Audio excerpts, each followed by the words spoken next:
بسم الله الرحمن الرحيم. الحمد لله رب العالمين، والصلاة والسلام على خير خلق الله محمد وعلى آله وأصحابه الكرام وتابعيهم بإحسان إلى يوم الدين. ربنا أرنا الحق حقا وارزقنا اتباعه، وأرنا الباطل باطلا وارزقنا اجتنابه. ربنا آتنا في الدنيا حسنة وفي الآخرة حسنة وقنا عذاب النار. برزان وخشوستانم لخزمة كتابي نيابي مدارج السالكين زاناي بيبرز إمام ابن القيم رضا ورحمة خواه لبه زور منزلي خواناسي من باس كردو. أمرو يشك لو منزلان باسي أكيم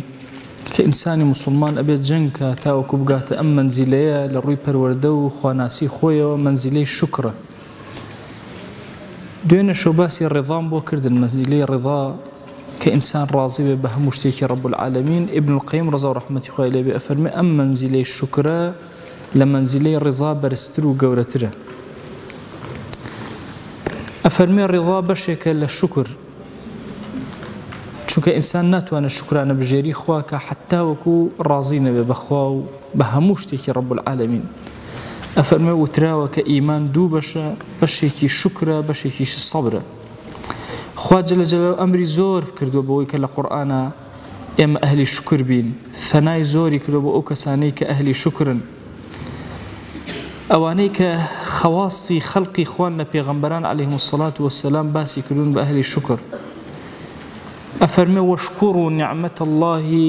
إن كنتم إياه تعبدون. شكرانا بجيري نعمة كاني خوابن أجر إيوة عابدي خوان، أجر أهل عبداتين أهل الشكر بن. لباس إبراهيم عليه السلام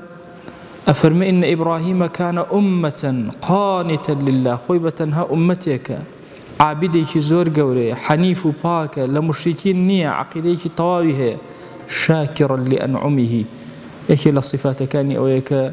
زور شكرانا بجير بو نعمة كاني خوا جل جلاله. يكي قلوش تانيك نعمة كان زيادة لقرآن بريتي الشكر. وإذ تأذن ربكم لئن شكرتم لأزيدنكم. ولما أفرميك اللي يساقر دنيا كاني خواك قد قرآن كاري وسرنايا ولن تجد لسنة الله تبديلا ولن تجد لسنة الله تحويلا. أأمي شكري خواك نعمة كانت زيادك ولئن كفرتم إن عذابي لشديد. كفرانا بجري شكل عذابي شدتي خوات شاورتك تشلم دنيا تشلو دنيا. زورك لآيات كان إن في ذلك لآيات لكل صبار شكور.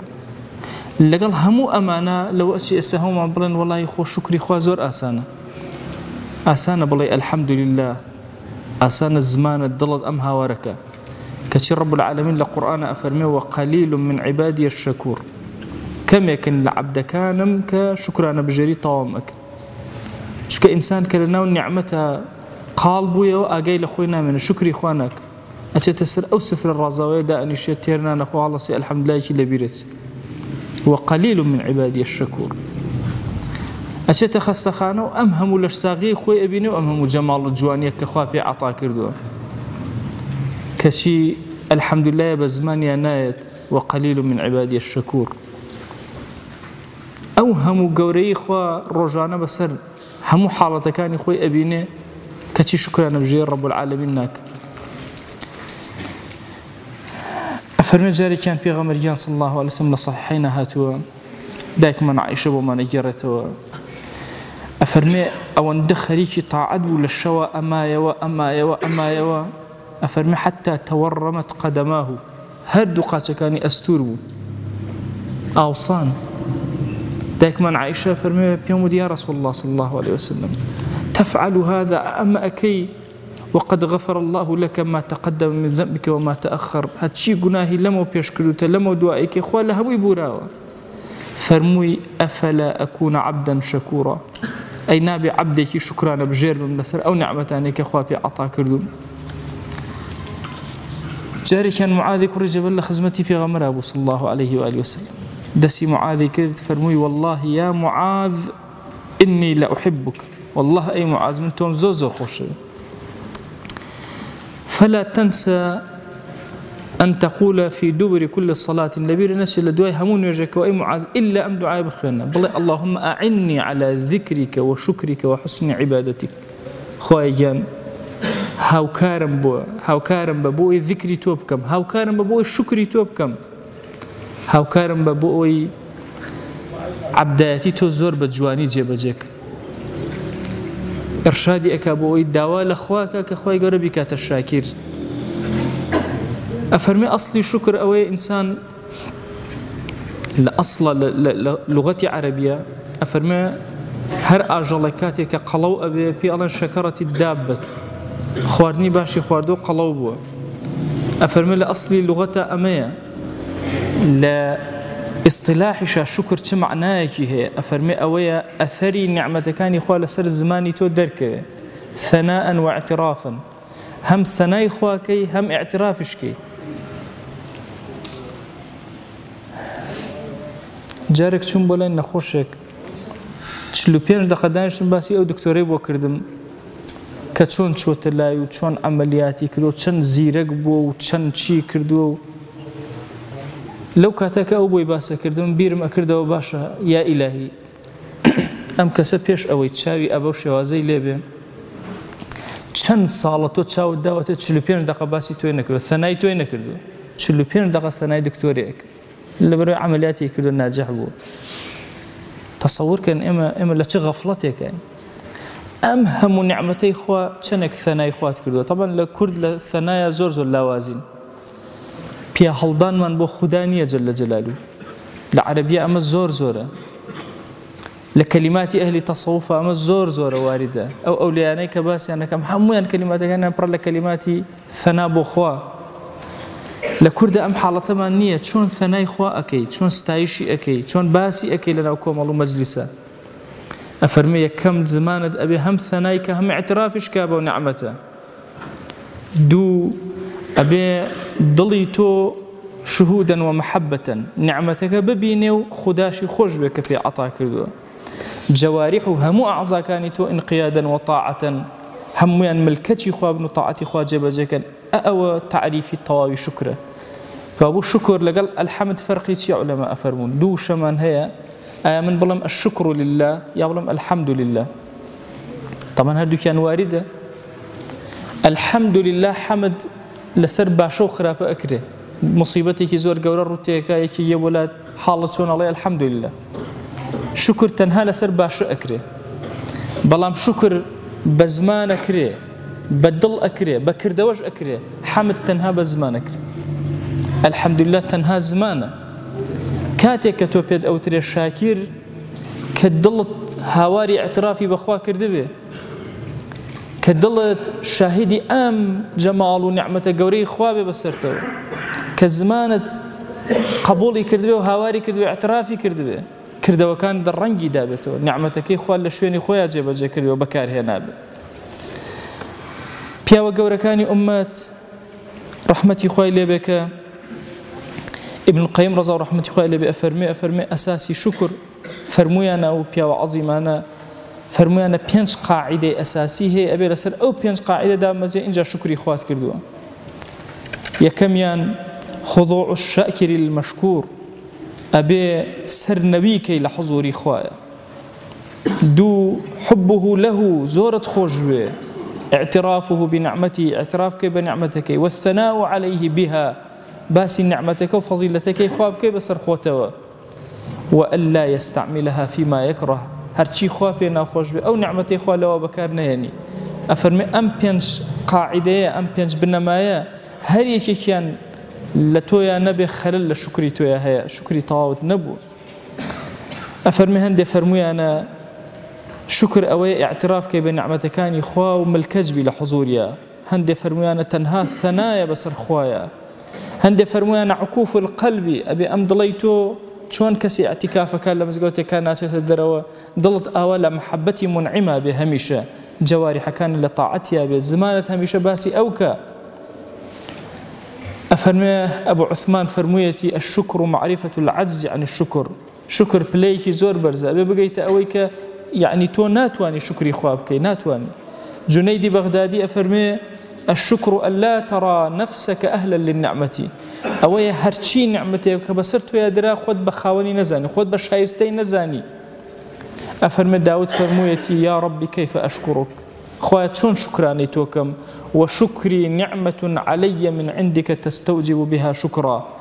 چۆن شکرت کەم لە کاتێکە هەموو جارێکە ئەڵێم الحەمد لله ئەو کەلیمەی الحەمدلله کە بە زمانی من هات ئەوەندە گەورەیە پێویستی بە الحەمدللهی تر هەیە شکر لەسەر شکری حەمد کەم ئەفەرمە جارێکیان سەری سەقەطی عەرزم کردن سەری و سەقەطی کە لە زنجیرەی ئەولیاکانە باسم کردووە لە عەسرانە ئەفەرمە جونەیدی بەغدادی لە خزمەتیا بوو مناڵ بوو ئەفەرمە پێیوت شکر چییە فەرمووی ئەلا یستعان بشیء من نعم الله على معاصیه ئەوەیە کە هیچ یەکێک لە نعمەتەکانی خوا لە معسیەتی خۆیان بەکارنێنی ئەوە شکری تەواو فەرمووی من ئەینە لەکە هذا ئەی جونەت ئەمە لەکوێوە پیا کرد تۆ مناڵی هێشتا چۆن ئەمە زانی فەرمووی من مجالسەتی کە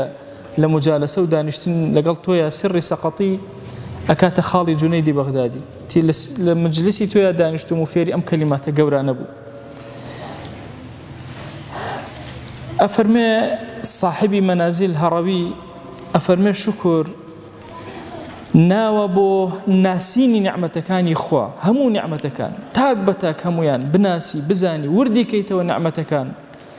هەر هەمووشیان سوپاسێکی زۆر گەورەی لەسەر بکەیت ئەفەرمێ ناگەیتە پلەی مەرتەبەی شکری خوا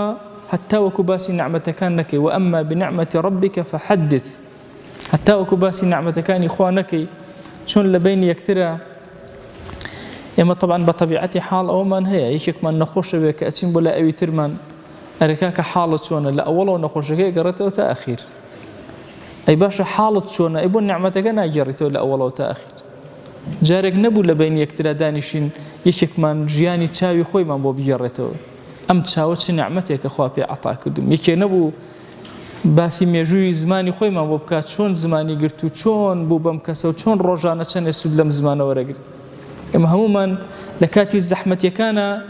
ممکنە شتەکان بۆ یەکتر باسەکەین بەس باسی ئەوە ناکەین و ئەمما بنعمەتی ربك فحدث هەندێک لە مفەسرین فەرموویانە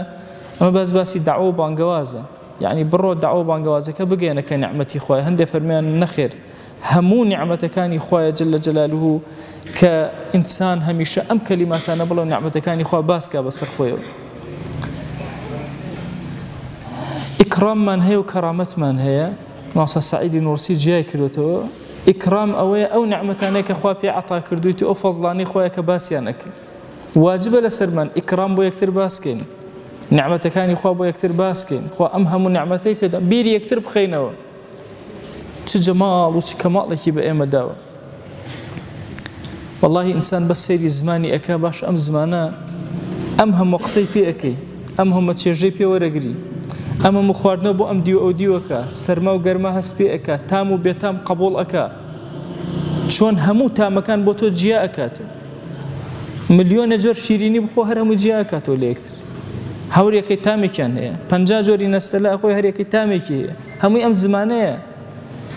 نعمەتی زمان باشە چییە یا ئیلاهی چۆن سوپاست کەم ئەگەر بمەوێ بڵێم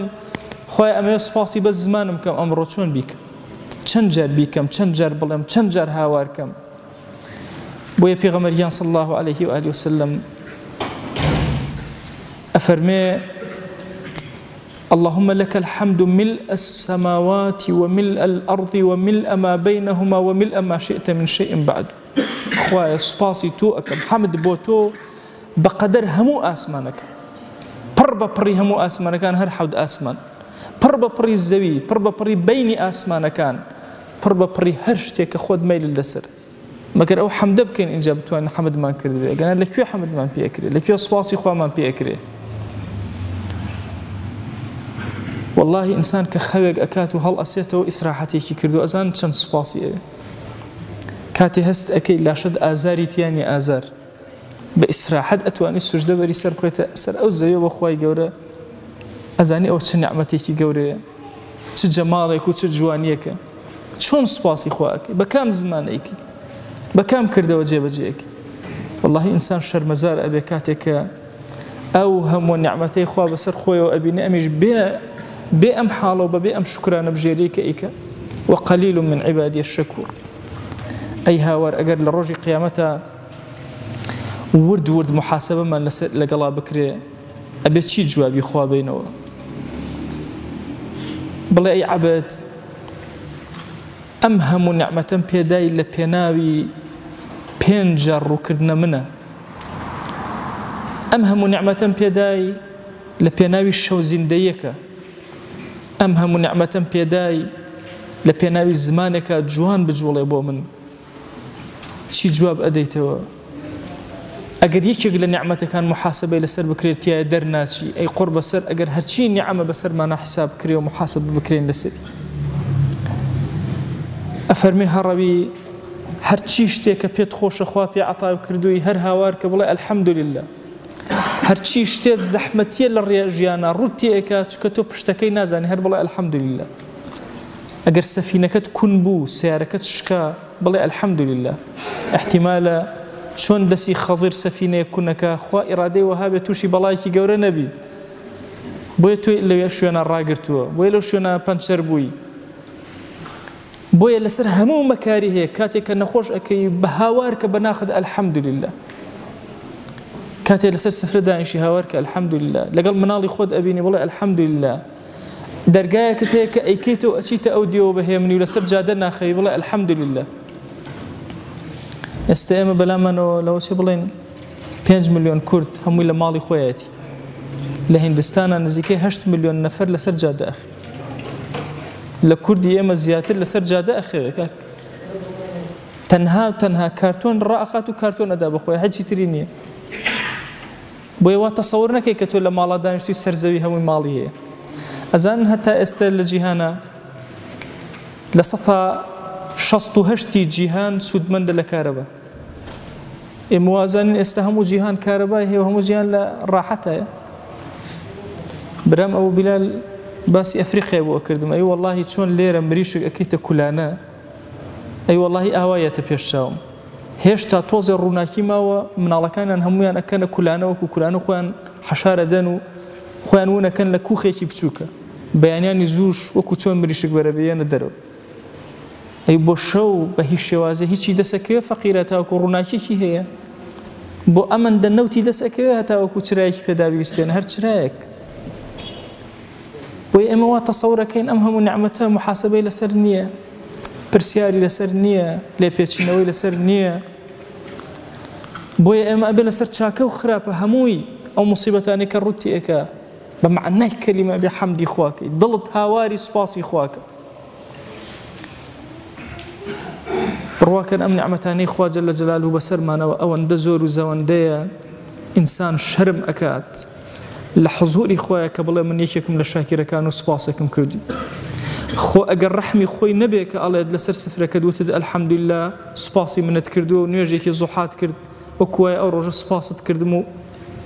يعني إما شون أتوانو سباسي إخوة بكين لسر شي سباسي بكين أفرمي بيوتشاكيك فرموي لدوينة و60,000 دانا نعمتي خوام جماردو لسر خوم بتان أي ما شاء الله شون بيجمرها فرمي بس هناسة مجماردو هيش تهيج من كردو بس هناسة كاني خوام جماردو أبشوف زان أوانيك أكسجين يوم ودانين حاليا شونا إنجا خود بناس أويك قاتي براوتو سيري قاتي خودك دسي براوتو سيري دسي خودك سرطانيتي وسيري خودك هي ملاشن نعمتي كاين إما زور كاد ميشكو فكر من تنها بو سر وسيرك ويخوش يسمع صلى الله عليه وسلم فيرمانك إما هميشه سيري خوار وبكين بو فير بين شون شكرانه بجيري خواك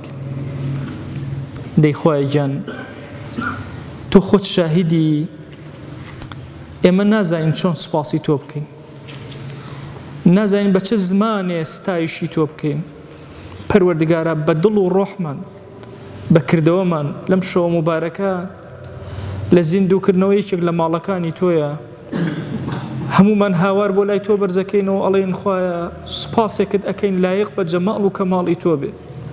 سباسكد أكين بربا بري آسمان كان وبربا بري الزاوية كان بربا بري أويك لبينيانا يا أكرم الأكرم يا ربي خوايا جان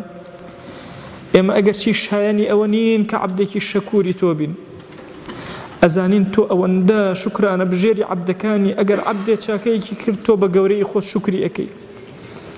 یەکێ لە ناوەکانت شەکوورە یا ئیلاهی هەر عەبدێ چاکەیەکی کرد بێت تۆ ئیلا سوپاست کردووە ئەوە ئێمەن کە توانای ئەوەمان نەبوو یا ئیلاهی لە بەرامبەر ئەم هەموو نعمەتە گەورەیە سوپاسێکی بێپایان و گەورەی تۆ بکەین یا ئیلاهی بەم زمانی کول و بەم حاڵی شڕ و بەم عیبادەتە کورس و کاڵانەمانەوە ئەم شەو ئەمانەوێ سوپاسێکی زۆر گەورەی تۆ بکەین ئەمانەوێ بەناخمان لە هەرچی نعمەتی مادی و معنەوی هەیە سوپاسی تۆ بکەین خۆی سوپاست ئەکەین لەسەر هەرچی نعمەتێ بەسەر خۆمانە باراندووتە بەسەر باو و باپیرمانە باراندووتە بەسەر خێزان و مناڵ و وەچە و وڵاتمانە باراندووتە خۆی گیان ئێمە زۆر کەم تەرخەمین لە بەرامبەر ئەو نعمەتانەی پێت عەتا کردوین ئەزانین زۆرێک لە نعمەتەکان لە دەستی ئەدەین بەهۆی کوفرانەی خۆمانە بەهۆی ئەوەیە کە شکرانەی تۆ ناکەین بەخوا پەروەردگارە ئێمە بەدڵ هەمیشە ویستومانە شکرانەی تۆکەین ئەوە شەیطانی لەعین و ئەوە نەفسی بەدکارمانە ئەوەمان لێ ئەکا نەزانین چۆن شکرانەی تۆ بکەین ئەوە بێ ئاگاییمانەوە هامان لێ ئەکا لەسەر سفرە و ناز و نعمەتی تۆ دابنیشین و دوایش هەڵسین و ئەلحەمدولله یەک نەکەین یا ئیلاهی هاوار بۆ لای تۆ ئەهێنین تۆ خۆت کەلیماتی شکر بخەرە دڵمان کەلیماتی شکر بخەرە سەر زمانمان ربي أوزعني أن أشكر نعمتك التي أنعمت علي وعلى والدي خوايان تو خوت شكر بخير الناخمان وكبتواني لحضوري تو أدري بريم تو خوت هاو كارمان بك عبدك شاكر بين بخوا پروردگارا ألم زمنا زمنك كزور مشغول كراوين لم بحال يمانا يا إلهي نازانين شون شكر كين لمشغلتي خومانا بآقابوين لبي آقاي من لتو خريكة هموشتك لدس أدين تو قوري خود خوايان رحمتي خود بسر مانا ببارينا زمانك شاكر من بدر ضلك من بدر كهميش شاكر ببوتو نعمتك كاني تو ببيني يا أكرم الأكرمين بربي إلا محبت بوتو يا رب العالمين إلهي داوى اللي أكين لسرجم قناها كان من ببورا قناه بأشكرا كرد من عفو منك قناه بپنهان كرد من عفو منك قناهان بنعمتكاني تو كرد من عفو منك قناهان نمن زاني كرد من عفو منك قناهانك زاني مانو بأدب لحضوري تو يا عفو منك إلهي لت أبارينا ولت ألالينا قناه لمو بيش كردو من عفو منك قناه لمو دوائك إنو فرياي توبناك من عفو منك إلهي رحمتو بزي خود بسر مانا ببارينا كرمي خود بسر مانا ببارينا ضلمان خوشك بدينك يا رب العالمين يا إلهي أجر شيء مكلتي أو من نبي دز لحضوري تو يا برسكينوا دسي خومن برشي لقناها أبينين شاوي خومن برشي لقناها أبينين زمان من برشي لقناها أبينين ضلمان ببي آقاي يا إلهي لغفلة أبينين بەڵام بەخوا پەروەردگارە ئەگەر هیچمان نەبێ بیکەینە وەسیلە حضوری تۆیە بەخوا پەروەردگارە دڵمان تۆی خۆش ئەوێ دینەکەی تۆی خۆش ئەوێ حەز ئەکەین بە نەسڕەتی دینەکەت دەیا ئیلاهی بەو حوبەی دڵمان هاوار لە تۆ ئەکەین و تەقە لە دەرگای ڕەحمەتت ئەدەین ڕەحمەت بەسەرمانە ببارێنە و لە لای خۆت قبوڵمان کە یا رب العالمین پەروەردگارە ئەگەر هیچمان نەبێ بۆ تۆی بەرزکەینەوە خو محبت من بو پیغمبر صلى الله عليه وسلم هيا خو من بشوين كوتي او ازانين خو شانازي بو اكين يا الهي بو محبتي ضلمان بو پیغمبر صلى الله عليه وسلم دعوات لي اكين درجا كاني خير بسر مانا بكروا رحمتي خود بسر مانا ببارينا درجا كاني خير وبركات بسر مانا بكروا يا اكرم الاكرمين الهي بخواش هر من دين لحضوري تو يا كاتي أمانوية باسي نوێژەکان من كين بخوا خواه تو خود شاهدي شرم أمان قري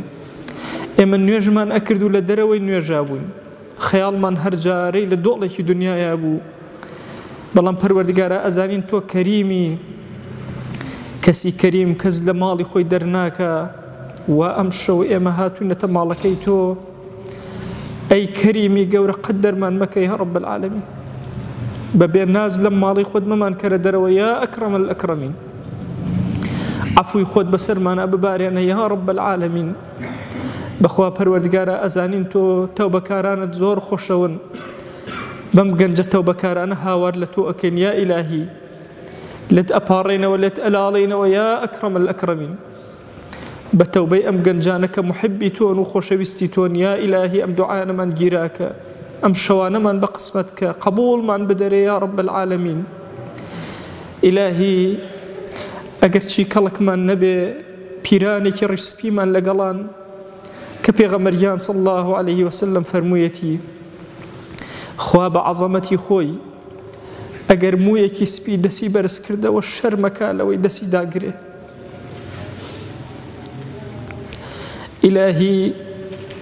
بە مووی سپی پیرەکانمان هاوارت لێ ئەکەین یا ئیلاهی ڕەحمەتی خۆت بەسەرمانە ببارێن شەوانی قەدر بە قسمەتمان کە ئیلاهی داوات لێ ئەکەین بە ڕەحمەتی خۆت و بەزەی خۆت کەڕەمی خۆت بەسەرمانەدا ببارێنە و ئارامی خۆت بەسەرمانەدا ببارێنە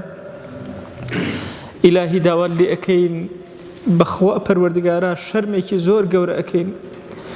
کاتێ براکانمان ئەبینین لە جیهانی ئیسلامیە لە سینە لە سوودانە لە هیندستانە لە غەزەیە لە فەلەستینە بە زەلیلی ئەیان بینین یا ئیلاهی شەرم ئەکەین کە دوعاشەکە پەروەردگارە ئەهلی غەزە لە زەحمەتێکی زۆر گەوران هەموو کافری جیهان بەسەریانەوە کۆبووتەوە بێ هەڵوێستی موسڵمانانیش سەرباری هەر هەمووی پەروەردگارە ڕەحمەتی خۆت بەسەریانە ببارێنە نەسڕەتی خۆتیان بۆ بنێرە ئیلاهی بەرەو شەوی 27 ڕۆین پەروەردگارە داوات لێ ئەکەین بە ڕەحمەتی خۆت و بە کەڕەمی خۆت نەسڕەتێکی زۆر گەورەمان پیشان بدە بەخوا پەروەردگارە خۆت شاهیدی لە مناڵیەوە دڵمان هاواری ئەوە ئەکات لە حەزەیەک نەسڕەتی دینەکەی تۆ ببینی پەروەردگارە هەتا ئێستا تەنها زیلەتمان بینیوە تەنها زەحمەتی موسڵمانانمان بینیوە تو گەورەی خۆت دڵمان خۆشکە بە نەسڕەتی ئیمانداران دڵمان خۆشکە یا ئەکرەم الئەکرەمین بە عیزەتی موسڵمانان ئیلاهی پەروەردگارە خۆت شاهیدی کە لەسەر سفرەکانمان دائەنیشین شەرم ئەکەین کە ئەهلی غەزە هیچیان نەبێ شەرم ئەکەین کە پۆشاکێک لەبەرکەین و ئەوان هیچیان نەبێ شەرم ئەکەین لە ماڵێکی ئارامە دابنیشین و ئەوان لەژێر تۆپ و تەیارەیە بەڵام پەروەردگارە تەنها شتێک هەمان بێ ئەوەیە هاوار بکەین لە تۆ خوایە هەر کردەوەیکی ساڵحمان لەبەر خاتی تۆ کردووە هەمووی ئەکەینە وەسیلە لە حزوری تۆ یا بەرزی ئەکەینەوە نەسڕەت بۆ ئەهلی غەزە بنێرە یا رب العالمین ئارامی بەسەریانە ببارێنە دەرگای خەیریان لێ بکەرەوە یا ئەکرەم الئەکرەمین خوایە داوات لێ ئەکەین بەخوا ئەم شەوە هاتین هەر هەمومان ئەمان توانی لە ماڵەوە بخەوین ئەمان توانی لە ناو پێخەفێکی نەرما بین پەروەردگارە تەنها لە بەرنیدای پێغەمبەر صلی الله عليه وسلم هەمومان لێرە کۆبووینەوە بۆ زیندوو ڕاگرتنی شەوانێکی مبارەک هاتین پەروەردگارە داوات لێ ئەکەین مەحروممان مەکە لەم شەوانە بەزەی خۆت بەسەرمانە ببارێنە یا ئەکرەم الئەکرەم ئیلاهی هەرچی گرفتێکمان هەیە بۆمان چارەسەرکە ئەومان بێ حاڵ و ماڵە ماڵداریکە ئەومان بێ مناڵە مناڵی پێعەتاکە ئەومان بە مناڵە مناڵی ساڵحکە ئیلاهی ئەومان قەرزارە قەری سەرشانی سووکە ئیلاهی ئەومان کەم ڕزق ڕسی حەڵاڵی زیادکە پەروەردگارە ئەومان نەخۆشە شیفای بۆ بنێرە هەر نەخۆشێکی مادی و معنەویمان هەیە پێمان زانیوە پێمان نەزانیوە ئیلاهی شیفامان بدە پەروەردگارە داوات لێ ئەکەین بە ڕەحمەت و بەزەی خۆت و بە کەڕەمی خۆت دەرگاکانی خێر بەسەرمانە بکەرەوە یا رب العالمین ئیلاهی زۆرن ئەو گوناهانەی کە بەرۆکیان گرتوین پەروەردگارە هەرچی ئەکەین لێ قوتار نابین لێم نەجاتمان نابێ پەروەردگارە داوات لێ ئەکەین بە ڕەحمەتی خۆت نەجاتمان بدە خوایە داوات لێ ئەکەین بە کەڕەمی خۆت گەوزاوی هەر گوناهێکین و لە مجاهداین و ئەمانەوە ڕزگارمان بێت یا ئیلاهی تۆ ڕزگارمان کە خوایە بەخوا تۆ شاهیدی ئێمە ئەمانەوە ئەم پلەی خواناسیانە ببڕین ئەگەر چی زۆر کەم تەرخەمین ئەگەر چی زۆر ناشایستەین بەڵام پەروەردگارە تۆ خوایەکی زۆر شایستەی تۆ تو گەورەی خۆت بە شایستەی خۆت وەرمان گرە و قبوڵمان کە نێوچەوانمان بگرە بۆ خەیر مەمان دەرەدەسی خۆمان یا ئەکرەمە الئەکرەمین. ئیلاهی لەم زەمەنی بێکەسیە هانامان هێناوەتە بەردەم کەلیماتی ئەم پیاوە. ئیلاهی تۆ خۆت دروستمان کە یا رب العالمین بمان کەرە خزمەتکاری دینەکەت یا ئەکرەمە الئەکرەمین. ئیلاهی لێت ئەپاڕێنەوە لێت ئەلاڵێنەوە بە ڕەحمەتی خۆت و بەزەی خۆت لە گوناهی دایک و باوکمان ببوورە، لە گوناهی برا و خوشەکانمان ببوورە، لە گوناهی خزم و کەسوکارمان ببوورە، لە گوناهی مامۆسا و قوتابیەکانمان ببوورە. ئیلاهی داوات لێ ئەکەین لە گوناهی خێزان و هاوسەر و مناڵ و وەچەمان تا ڕۆژی قیامەت ببوورە. تو گەورەی خۆت لە گوناهی مردوەکانمان ببوورە، تایبەت ئەو مردوانەی ئومەتی پێغەمبەر صلی الله عليه و آله وسلم کە زۆر بێکەس و بێنازن و هیچ کەسێ نییە دوعایان بۆ بکە، و ئێمە لەم منبەرەوە دوعایان بۆ ئەکەین، هاوار و نرکە و ناڵەی خۆمان بەرزەکەینەوە بۆ لای تۆ یا ئیلاهی لە گوناهی هەمویان ببوورە، گۆڕەکانیان ئارام کە، لە هەڵەکانیان ببوورە، عەفویان کە یا رب العالمین. پەروەردگارە زۆرن ئەو مردوانەی کە بێکەسن، تەنانەت خزمەکانیان لە یادیان کردوون، هیچ کەس نییە ئاه و ناڵەیەکیان بەرز کاتەوە. یا ئیلاهی لەم مانگی ڕەمەزانە هاوارت لێ ئەکەین بە گەورەی خۆت لێیان خۆش بە یا رب العالمین، لە هەموو کەسێ لە ئومەتی پێغەمبەر صلی الله عليه وسلم ببوورە. ئیلاهی هەموو ئومەتی پێغەمبەر صلی الله عليه وسلم هەر ڕەنگێکیان هەیە، هەر جۆرە قسە ئەکەن، لە هەر شوێنێکە هەن، لە هەر زەمەن و زەمانێکە هەبوون و ئەبن، تو گەورەی خۆت خوایە لە هەر هەمویان ببوورە یا ئەکرەمە الئەکرەمین. ئیلاهی داوات لێ ئەکەین هەر کەس لە هەموو ژیانمانە پیاوەتێکی لەگەڵا کردوین، یا ئیلاهی لە گوناهیان ببوورە یا رب العالمین. تو گەورەی خۆت خوایگیان هەر کەس لەبەر خاتی تۆ احترامی گرتوین، حرمەتی گرتوین، یا ئیلاهی حرمەتیان بگرە، لێیان خۆش بە یا رب العالمین. یا ئیلاهی داوات لێ ئەکەین بە ڕەحمەتی خۆت و بە کەڕەمی خۆت بە بەزەی خۆت سڵاوی دڵی ئێمە و سڵاوی ئەم مزگەوتەی ئێمە یا ئیلاهی بگەێنە پێغەمبەر صلی الله عليه وسلم. یەک ناومان لە خزمەتیا بێنە یا ئەکرەمە الئەکرەمین. خواهیان ناومان لە خزمەتی پێغەمبەرا بێنە صلی الله عليه وسلم. ئیلاهی عەرزیکە کە هەندێک لە عەبدەکان ئەو خۆشەویستیان نەبینیوە بەڵام بە دڵ ئیشتیاقی بینینی ئەون، سەڵات و سەلامی بۆ ئەبارێن و بۆ ئەنێرن. یا ئیلاهی سەڵات و سەلامەکانی پێ بگەێنە. پەروەردگارە داوات لێ ئەکەین لە محبینی ئەو قبوڵمان کە، بە شوێن کەوتەی ئەو وەرمان گرە، لە ژێر سێبەری ئاڵای ئەوە حەشرمان کە. ئیلاهی داوات لێ ئەکەین ڕزوانی خۆت بۆ هەموو ئەصحاب بنێرە، ڕەحمەتی خۆت بۆ هەموو عولەما و ئەولیای ئەم ئومەتە ببارێنە. پەروەردگارە هەر کەسێک لەم مزگەوتەیان نوێژێکی کردووە یا ئیلاهی لە گوناهی ببوورە. ئەوانەی کە لەگەڵمانە ماون و ئەوانەی کە بەجێیان هێشتین، یا ئیلاهی داوات لێ ئەکەین بە درێژایی مێژووی ئەم مزگەوتە تو گەورەی خۆت هەر کەس عەبدایەتێکی کردووە خوایە داوات لێ ئەکەین لێیان خۆش بە، هەر کەس خزمەتێکی ئەم مزگەوتەی کردووە خوایە لە گوناهیان ببوورە. ئەو مامۆسا ئاینیانەی کە لێرە خزمەتێکیان کردووە خوایە لە گوناهیان ببوورە، تایبەت جەنابی مامۆسا مەلا عوسمان یا ئیلاهی لە گوناهەکانی ببوورە و دەرەجاتی عالیکە یا رب العالمین. ئیلاهی داوات لێ ئەکەین بە ناوی جوانت بە صیفەتی بەرزە بە ئیسمی عەظەمت نورێکمان بدەرێ یا ئیلاهی ئەم ژیانەمانی پێ ڕۆشن کەینەوە، ئەم ژیانەمان پڕکە لە ئارامی. ئیلاهی ئەو کاتێک کە ڕۆحمان دەرئەچێ سەر مەرگمان پڕکە لە ئارامی. تو گەورەی خۆت لەم دنیای دەرمان مەکە بە ئیمانەوە نەبێ، لەم دنیای دەرمان مەکە بە شایەتومانەوە نەبێ، لەم دنیای دەرمان مەکە بە ذیکر و فکری تۆ نەبێ. ئیلاهی لەم دنیای دەرمان مەکە ئیلا بە باشی ظنمان بەرامبەر بە تۆ یا رب العالمین. تو گەورەی خۆت گۆڕەکانمان ئارام کە، زیندووبوونەوەمان ئارام کە، حەشر و حسابمان ئارام کە، بە ئارامی بە حضوری پێغەمبەرمان صلی الله عليه وسلم بگەێنە، بە ئارامی لە بەهەشتەکە تا کۆمان کەرەوە یا رب العالمین. ئیلاهی هەموومان دنیایەک حاجەمان هەیە بە تایبەتی لەم زەمەنە پڕ میحنەتیە، هەموو حاجەکانی خۆمان بۆ تۆ بەرزەکەینەوە. تو گەورەی خۆت چی باشە بۆ دین و دنیامان ئەومان پێ عەتاک. ئیلاهی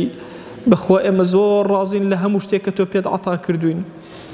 ئیلاهی هەر دەرد و بەڵایەک بەسەرمانەوە بێ هەر پێی ڕازین یا رب العالمین. ئێمە ئەمانەوەی ئەهلی شکر بین،